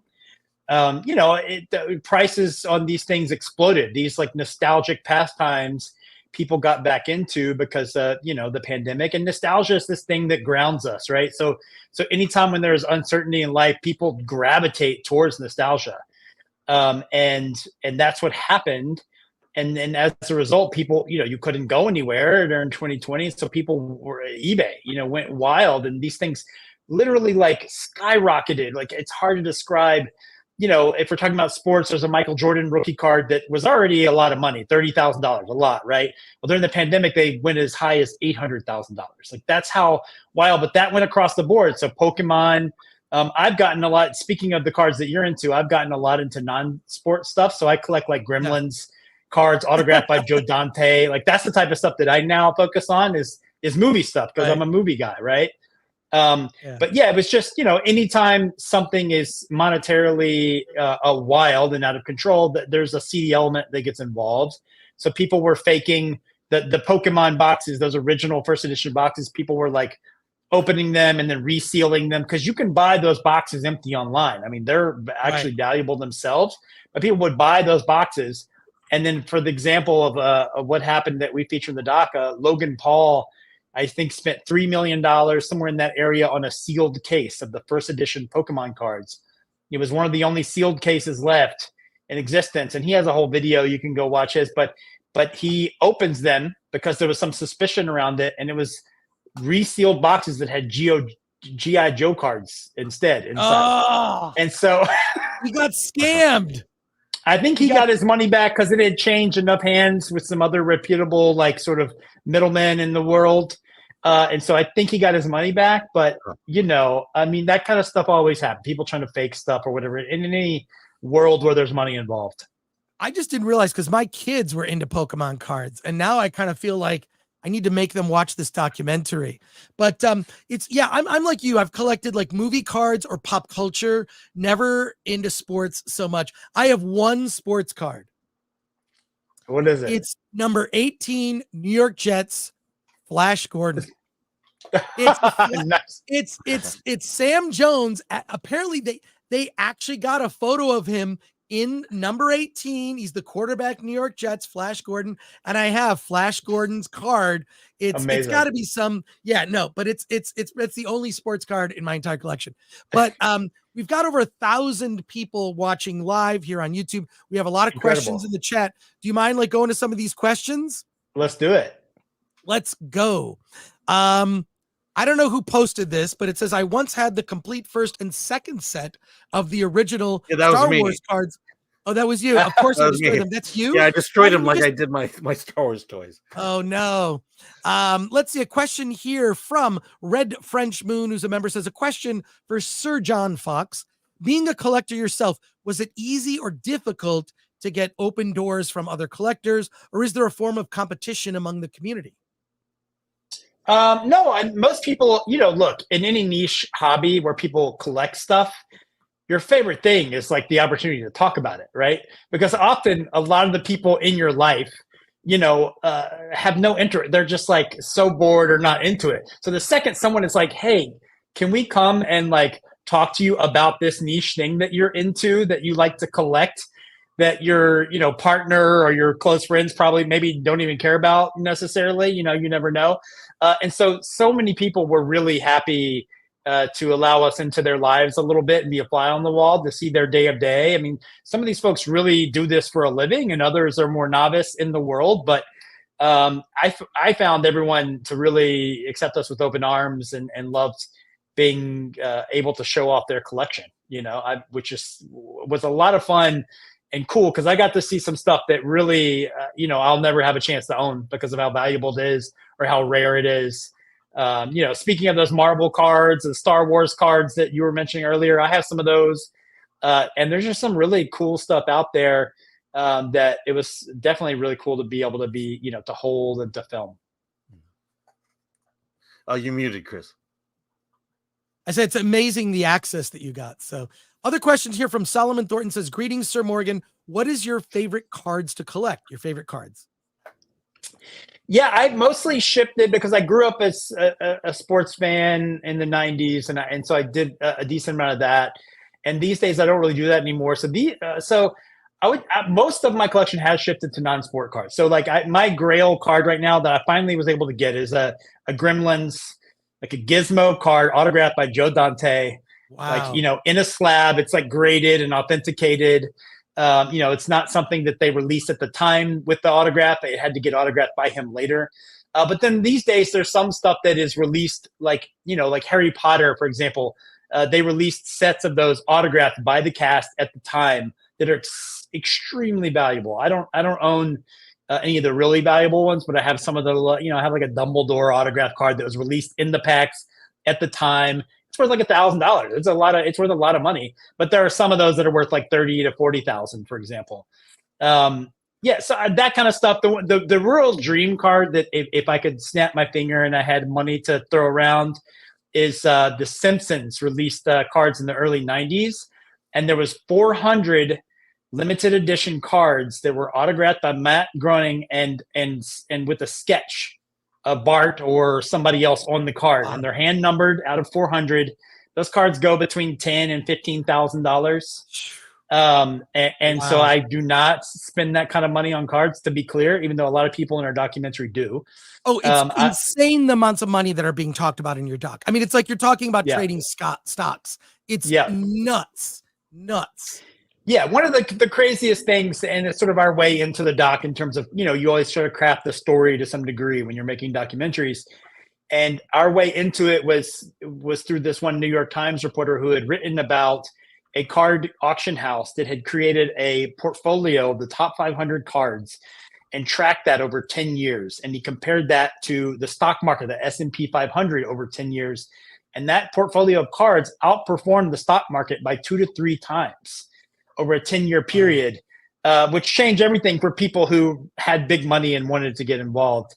It's definitely serious for a lot of people, but some people just love to collect. Some people hate that side of it.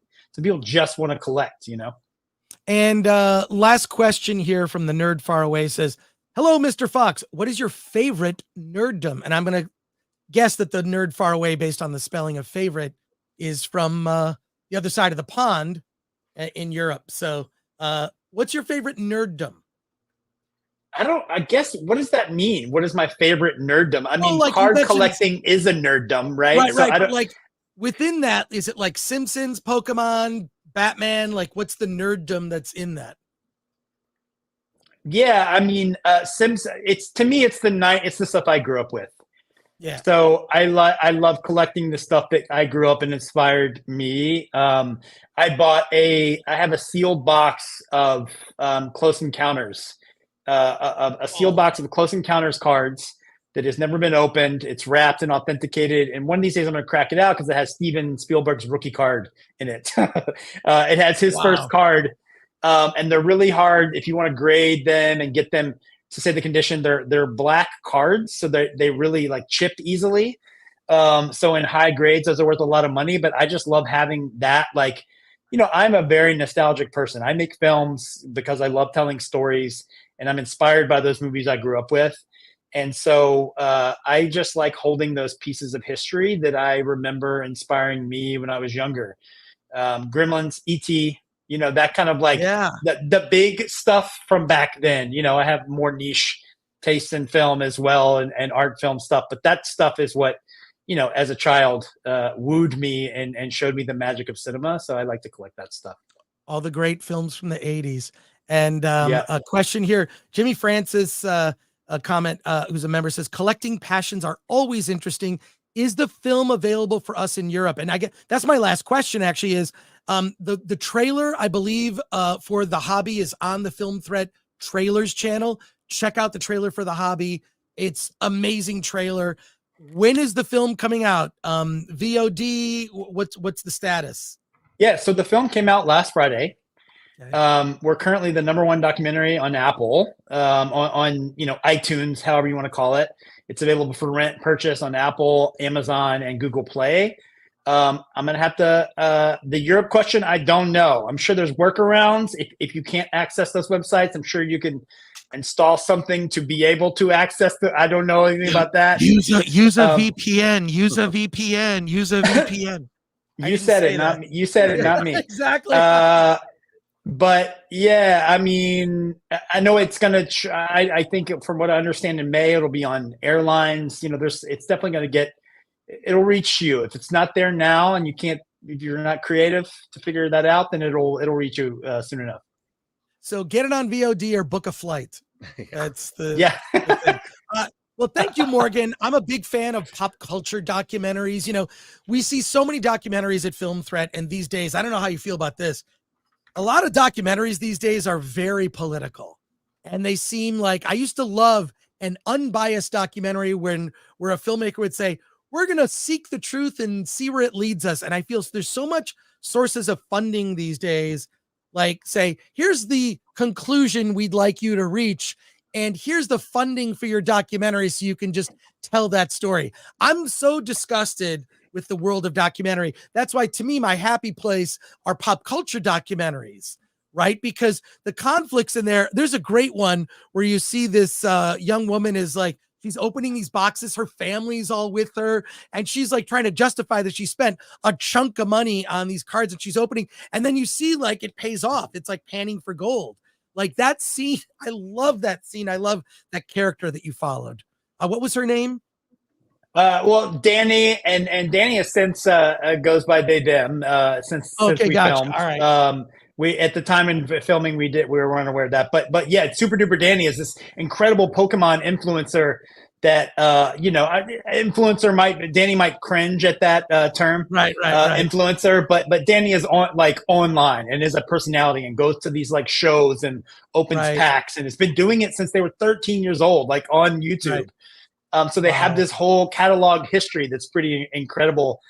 And it has this collection that's worth a ton of money, but just because of how long they've been in it, right? And so like super and such a great personality. So super duper Danny on YouTube and Twitch and all those things.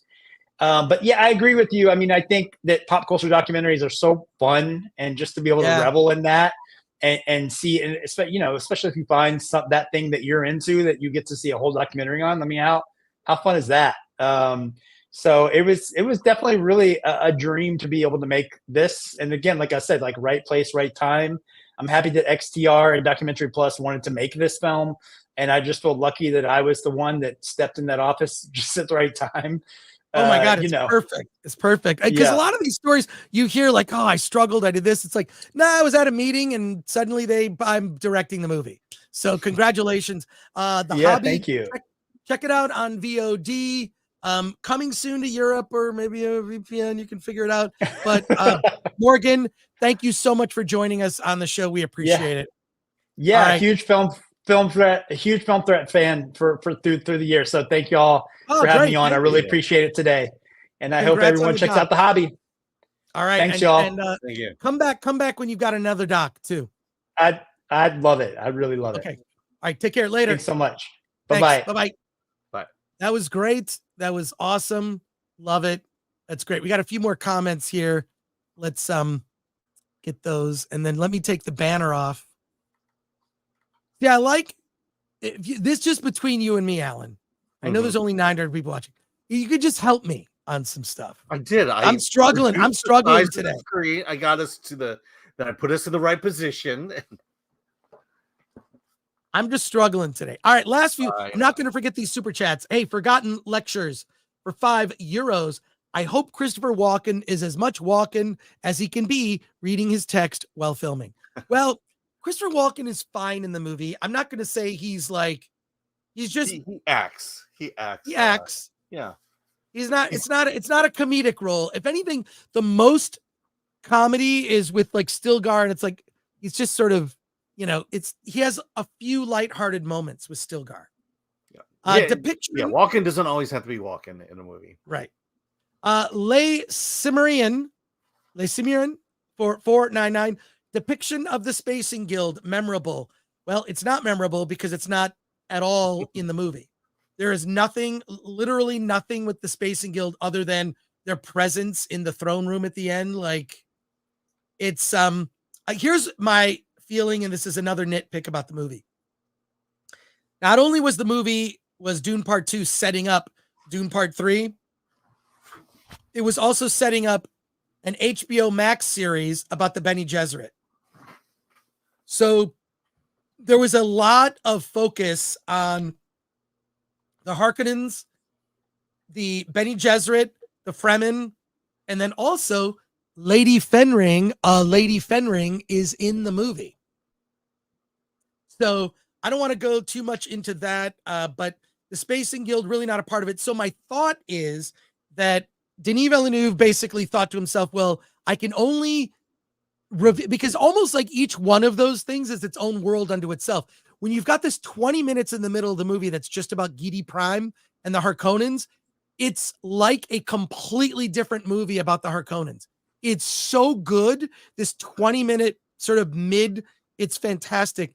If you do a divert with the Spacing Guild. You just need to know that the Spacing Guild is about commerce. My suspicion is that when the Bene Gesserit TV series premieres on Max or whatever, you will get episodes that will get into the guild and get into the other effects of the spice. This is just my speculation. There were certain things that went unexplored, and my belief is that those things will be explored in other Dune related. I mean, I actually think the guild is going to be a big part of the third Dune movie, right? So we got Harkonnens, Arrakis, and Dune, and the Fremen. We've got the Harkonnens. We get a little bit of the Emperor and the houses. But don't say that we have to watch the series in order to understand the third movie. Well, what my hope is that it doesn't do that. Like, that's the problem with all the Marvel and Star Wars stuff now. It's so dependent on your previous knowledge of everything that came before it that, it kind of ruins the experience. I would just like a standalone experience. But as two movies, Dune Part 1 and Part 2, I'd really like the opportunity to see both of those films with all the deleted scenes reinserted as one 6-hour movie. Make my dream happen. Make my dream happen. Okay, that about wraps it up for us today. We will be back on Friday with reviews of a bunch of movies. Oh, yeah. Heck, we've got Drive Away Dolls, a horror film called Stop Motion. I cannot wait to tell you about that. A movie called Ordinary Angels, starring Alan Ritchson. Les Miserables is in re-release. The Tenet musical or the Liam Neeson? The musical. The one with Hugh Jackman. Okay. The musical, not the drama. Okay. Correct. All So right. there you go. We've got some other films. We've got a movie called Red Right Hand. We will have the filmmakers there as well. Going to be a great Friday show of lots of indie movies to discuss. And Monday, get ready for Versus Dune Part 2 with an all-star group here to discuss it. Alan, what do you got? I'm just seeing a lot of movies between now and Yeah, well, I'm joining you on Sunday for the meetup just before seeing Dune, so I'll be seeing it at the AMC Burbank. Let's see. Remind me, Alan. I got you something. Yes. Okay. Can I tell you what I got you? No. We'll save it for. Let's save it. Okay. All right. We're gonna shoot shoot a a video. The thing I think you're talking about. No. Don't say what it is. Okay. Yeah. Let's shoot a video for members only of what I'm going to give you on Sunday. Well, we'll need to talk about that because I think I have other ideas for that. Okay. All right. One way or another, we're going to shoot a video. Yes. Hey, I want to. Oh, and I think we can officially announce I'll be at not only will I be at South by Southwest, but we'll be on. Oh, shoot. I forgot about this. Okay. Yeah. This is a big announcement. Alan and I are going to Dallas, Texas to be on Normal World. I believe it's the first week of March. Yeah, I don't know 5th. the exact date, March 5th or 6th. Alan and I will both be there. We're both going to be on Normal World with Quarter Black Garrett and Dave Landau. So we'll be in Dallas. We will probably do a gathering that night in Dallas, Texas.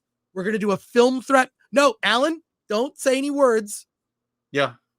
Were you going to say a word? All I was going to say was, No. I'll be at South by Southwest following that. So, well, okay. So there's going to be, so whatever night we're going to, you'll know about this plenty of time. March we're going 5th. to Dallas. They were booked. Show. Okay. We're going to be at Dallas. Alan and I will do a brief meetup there after we film Normal World. Then Alan is going to Austin, Texas for South by Southwest. I will not be attending South by. I'm flying back the very next day. And then we will have our Oscars watch party. Which is going to be, the Oscars watch party is going to be pretty incredible. Yeah. Because year after year. It has grown. It's huge. I mean, it's unbelievable. It's unbelievable the people that want to come to this watch. Hey, Chris Gore, can I come to the watch party? I promise not to fall down. No, you're not invited. Oh, come on. Not invited. Yeah. So there you go. But yeah, the film threat, Oscars watch party will be Sunday, March 10th. Alan will be in Austin while he's doing it, but we'll be getting reports from Alan on the ground. And if you are a member to the channel, you'll get exclusive videos of all of Alan's adventures. Yes. Which I'm going to recommend. Go to the Jackalope, which is a bar on 6th Street. I believe I've been there. I went there the first There time. is my favorite drink. Okay, for any of you people from Texas, the Jackalope is this really cool bar on 6th Street. It's got, okay, for me, it's cool because it's a dive bar, and I love dive bars. There is a giant jackalope that you can ride. Like, it's sort of in the middle. You just sort of walk in. You can hop on the jackalope and take photos. And they have this drink. Excuse me. They have a drink called the Reverse Cowgirl. I don't even know what's in it. Many forms of alcohol. I love that drink. I love that drink. So go to the Jackalope, get a Reverse Cowgirl, and knock yourself out. All right. I also want to thank. Going back to the Oscar watch party, just remember the first Oscar watch party. We went 2 hours longer after the Well, that was because something happened. Yeah. Someone got slapped during the broadcast. Hey, but let's thank our producer, Glenuccio, Ms. P. Coffee. Thank you to our mods, Lord Thoth, Latino Slant, and Mexican Iron Man.